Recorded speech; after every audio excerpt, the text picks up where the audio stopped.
pregnant women. Thank you. It's nice to leave the house and have somebody beat your face, so it's possible. Yeah. But congrats on the baby. Thank you. Yeah. So wait, you're having the baby in New York? Is that? I'm having the baby in New York. So I live in Los Angeles, and I've been acting a long time, and it's always a surprise when your show gets picked up for a second season. Yeah. So I was already pretty pregnant when I got the news, and I was like, So I guess I have to find a new doctor, and I guess I have to move across the country. That's kind of scary. So I'll have the baby in the middle of the season. Yeah. Hopefully not on set.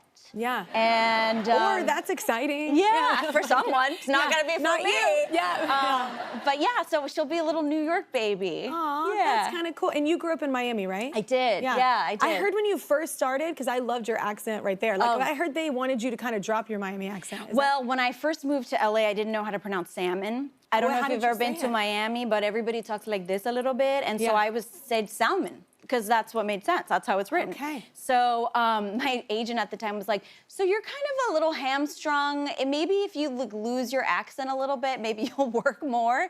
And she was kind of right, but I do miss it. And whenever I go home, I slip right back in. For sure. Because you're from Texas, right? And if you watch this show, if you were to watch it regularly, I look insane because my accent changes. Because it's like I will just have come from my family, and then it's like real hick. Yeah. And then it's like, and then it goes a little more proper, never proper, but like never proper, never ladylike. But it shifts. Yeah, and you kind of I don't know. I don't even mean to do it. But I have no idea. My husband's from Iowa, so he is not familiar with the Miami accent. Yeah. And whenever I go home, he's like, "Who are you?" And I'm like, "I don't know. Leave me alone." Yeah. Leave me alone. Yeah.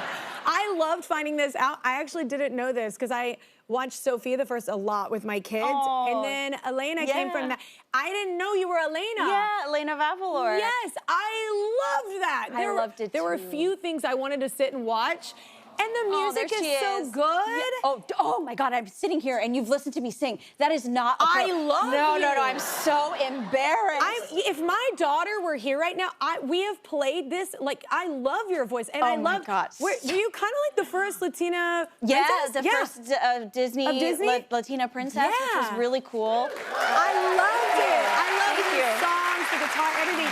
I love, too, that my daughter, you'll start to notice this more. Because from our, whenever we were kids, like I'm older than you, but whenever I was a child, there wasn't that, it all kind of sounded similar. Yeah. Like, so it's nice. She has all these has little salsas, little merengues. Yeah, it's really cool. The music is like an ear, any Disney song, you're just like, you can't stop listening to it or singing it. Oh my gosh, I'm so embarrassed. You're so good.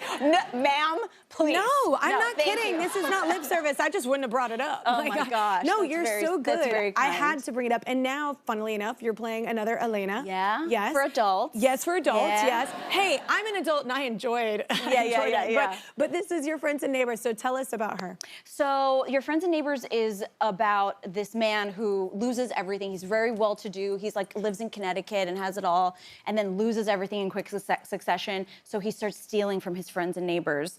And my character catches him in the act of stealing something pretty valuable, but instead of calling the cops, she's like, we're gonna do this together. So she sort of blackmails him into a heist ring of two. Yeah.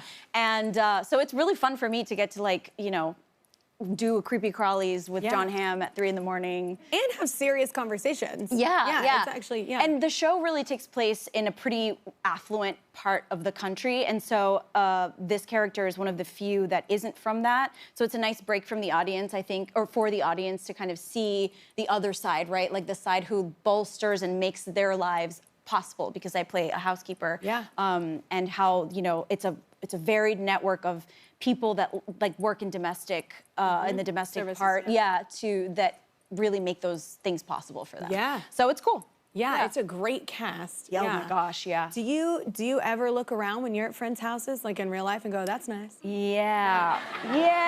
Now I'm like, or judge and go, "What the hell?" Right. Well, we shoot in these like $20 million homes, for the show, and sometimes I'm like, really? That's what you picked to put in your $20 million home? But now I know all of the security stuff. Yeah. Now I'm like, oh, this is easy. I can get in here in the middle of the night, no problem. But yeah, I definitely, I've swiped one thing in my life. Yeah? I grew up Catholic, so it still haunts me. A lot of guilt there. Lots of guilt. Okay, but what did you for swipe? different reasons. So I was at a friend's house. She had an older sister, and we just, both of us were like, let's go into her room. And She's like, cool. She's cool. Yeah. And I opened her drawer, and I thought she had this, what I thought was lip gloss at the time.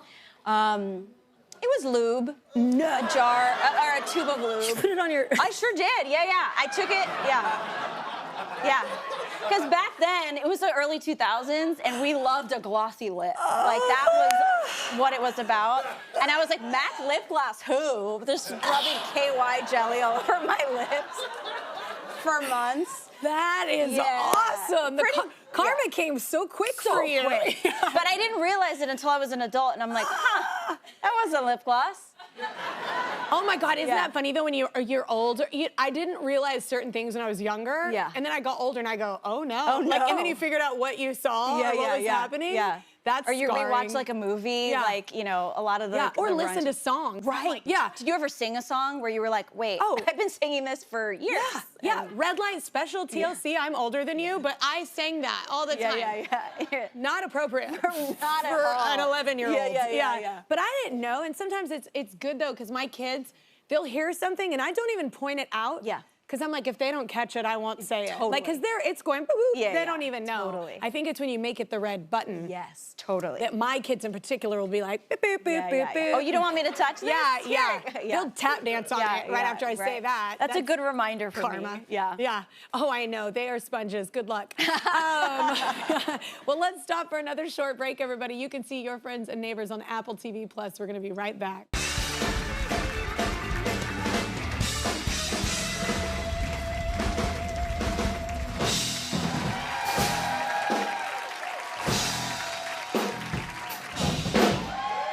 Thank you guys so much.